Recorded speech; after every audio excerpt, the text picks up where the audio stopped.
and welcome back to Whiteboard Learning. My name is Anuradha Tripathi and we are going to discuss the daily current affairs sessions which is important for various competitive exams, specifically the UPSC Civil Services. So the very first news that is published on Akashvani News, which says that Bharat Biotech launch a single strain oral cholera vaccine. So here this vaccine name is Hilcol launched at Hyderabad by Bharat Biotech International Limited. This is developed under the license from Hillman Laboratories, and this development of the vaccine is funded by Merck USA and Wellcome Trust UK.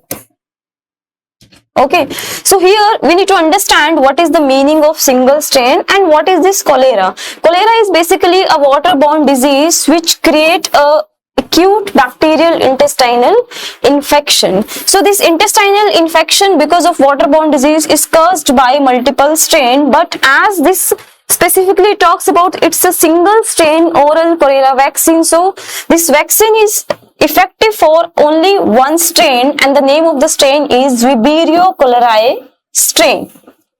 If we talk about the regime of this particular vaccine, so this vaccine is going to be administered in 2-dose vaccine. That very first dose orally on day number 0 and day 14. Here the meaning of day 0 is when a children is going to be administered for the first time, that is be termed as day 0, and within an interval of 14 days the second dose needs to be given and that to be orally. It means it is not invaccinated. Okay, and this vaccine is basically suitable for children who are older than 1 year. Another most important characteristics of this vaccine is it is available as a single dose rescue. The meaning of single dose rescue means that container of this particular vaccine is going to be have only one dose that is going to be given to the children's. Then the next news article here, this is published on My Government as a quiz which says that which is the biggest financial inclusion exercise in the world. Option A is M-PESA, second is Pradhan Mantri Jan Dhan Yojana, third is financial sector deepening, and the fourth is pension inclusion program. So here the answer is Pradhan Mantri Jan Dhan Yojana. Now the question is why this quiz has been posted, because on the month of August 2014 Pradhan Mantri Jan Dhan Yojana was launched by the government of India to promote the financial inclusion, and in 2024 this scheme has completed a 1 decade, means 10-year journey, and it has a remarkable impact when it comes to the financial inclusion landscape in India. If you talk about the contribution which this schemes has done, under the schemes more than 53.14 crores beneficiaries were banked under this Pradhan Mantri Jan Dhan Yojana since its inceptions, which is nearly 3.6-fold increase. If we talk about the deposit balance, it is nearly 2,31,236 crores. And if you talk about the account holders under this scheme, so this has a significant impact on the women empowerment. How? Because more than 50% Jan Dhan account holders are women. 55.6% account holders belongs to women, and not only this scheme has basically bridged the gap between urban and rural areas when it comes to financial inclusion, because more than 60% account holders are in rural and semi-urban area. Nearly 66.6 Jan Dhan account are opened in the rural and semi-urban area. If we talk about the distribution of debit card which is distributed under this scheme, namely RuPay card. So nearly 36.14 crores RuPay cards were issued to the Pradhan Mantri Jan Dhan account holder. One of the basic characteristics, the features of this scheme is basically one basic account is going to be opened for every unbanked adult. Here means who don't have the bank account, and the characteristics is that no that account holder no need to be maintain any balance. Moreover, there is no going to be charges levied. No charges are levied on this particular account. In addition to this, the government under this scheme is going to provide free of cost rupee debit card. We have already seen in this last 1 decade time span 36.14 crores rupee card have been provided. And apart from this free of cost debit card, in this account holders have inbuilt accidental insurance coverage of rupees 2 lakh, and along with this insurance coverage they have the overdraft facility of rupees 10,000 rupees to cover the exigency. So this schemes has contributed significantly when it comes to the financial inclusion landscape in India. Now, the next article which we will be discussing about, this is published in Indian Express newspaper on explained sections. This editorial says about what are the combination drug and why 156 of them have been banned. Basically, Government of India has banned 156 fixed dose combinations. So this editorial talks about what is the meaning of fixed dose combination. What are the fixed dose combinations that has been banned by the government? What is the need to ban them? Reason behind this particular actions and why the government is acting as of now. So here 156 fixed dose combination drug has been banned, including the medicines such as Keystone Cold and Foracet, which is used for cold and pain relief respectively. Here the meaning of fixed dose combination is basically these medicine have more than one active ingredient. Here the meaning of one active ingredient is basically it is a chemical compound that has the impact on the body. So here in these kind of the drug combination, the more than one active ingredient which is a chemical compound in the medicine that have the impact on the body in a single pill or the capsule. Here the importance of this fixed dose combination lies in the fact that this kind of the medicine is created for the patient with conditions such as tuberculosis and diabetes, because they need to take the multiple medicine. So this fixed dose combinations basically reduce the number of the pill which these kind of patients needs to take every day, so that it will improve their adherence to the treatment. So this is the meaning of fixed dose combination, means it has more than active ingredient. If we talk about that which fixed dose combination is banned in this 156 drug, is there are several enzymes which is used for the gastrointestinal problem, and apart from this certain anti-allergic medicine is also have been banned, and some of the combination which is used for the treatment of skin, for example methanol with the aloe vera and aloe vera with the vitamin E, which is used in the form of medicated soap. So these kind of the medicine in the form of fixed dose combination have been banned. Now the question is why there is a need to ban these kind of the combination by the government as of now.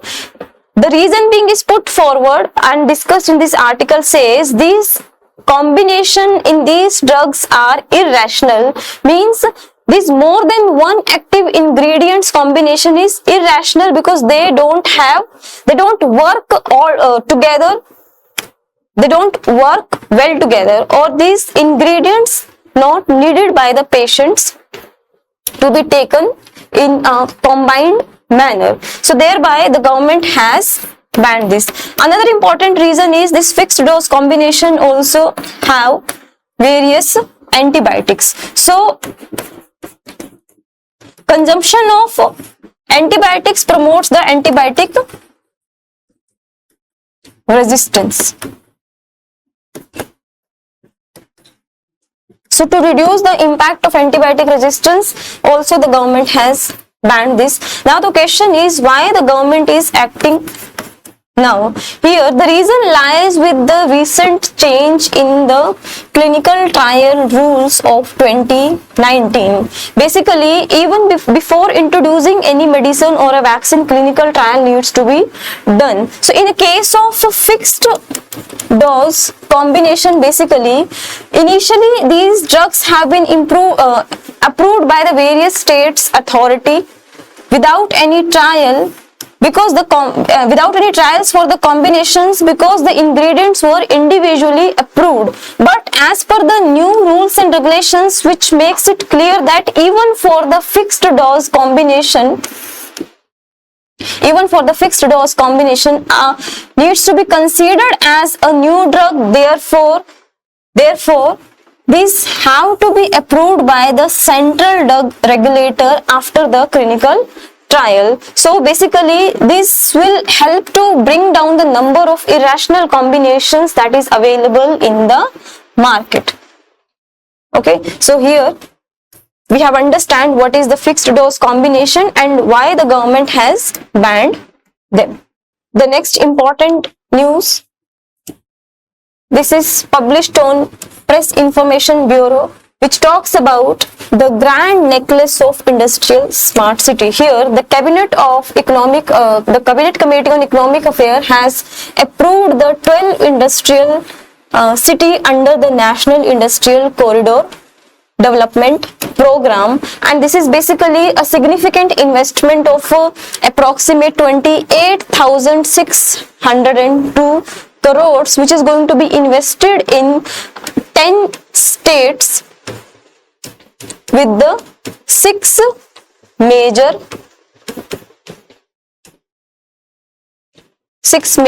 corridors, and this 6 major corridor will be in the 12 industrial city, and this is the development is as a part of the National Industrial Corridor Development Program. So this 12 industrial corridor city will be developed in Kurapia in Uttarakhand, Rajpura Patiala in Punjab, Dighi in Maharashtra, Palakkad in Kerala, Agra and Prayagraj in UP, Gaya in Bihar, Zahirabad in Telangana, Arawakal and Koparthe in Andhra Pradesh, Jodhpur, Pali in Rajasthan. So here we need to see that what is the meaning of this industrial city. This industrial city, which is going to be built as a part of this National Industrial Corridor Development Program, this is a scheme which was launched in 2007 as a part whereby the new industrial city will be constructed with the mission of smart city, and that is going to have a very next generation technological development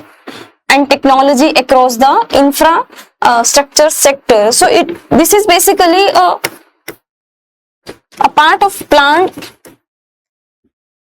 urbanization, and under this scheme basically the development of this 12 industrial city is going to have a world-class greenfield industrial smart city that is based on the concept of plug and play and walk to work concept.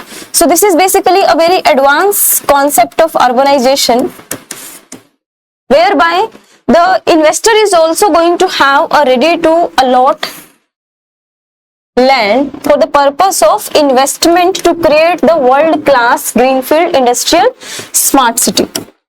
Okay, and this particular scheme is implemented under the administrative control of Department of Promotion of Industry and Internal Trade, which is a department under the Ministry of Commerce and Industry. This National Industrial Corridor Development Programs has already created or developed various corridor, which is a part of the National Infrastructure Project, National Infrastructure Pipeline. 32 projects in the 4 phases under the 11 corridor, which is the part of this National Infrastructure Pipeline, is also the part of National Infrastructure Corridor Development Program, under which the same 12 new industrial cities on the concept of smart city is going to be created. So this 11 corridor is, one is Delhi to Mumbai Industrial Corridor. This was the first corridor which was developed with the initiation or the launch of this particular scheme in 2007. Second is Amritsar Kolkata Industrial Corridor. Third is Chennai Bangalore Industrial Corridor. Fourth is Vizag Chennai. Fifth is Bangalore Mumbai Odisha Economic Corridor. Hyderabad Nagpur, Hyderabad Warangal Industrial Corridor, and then Hyderabad Bangalore Industrial Corridor, extension of CBIC means Chennai Bangalore Industrial Corridor to Kochi via Coimbatore, and the last one is Delhi Nagpur Industrial Corridor. So these corridors have already been developed as a part of this National Industrial Corridor Development Program, and after this now the 12 new industrial city is going to be developed. So this was all about today's session. Thank you so much.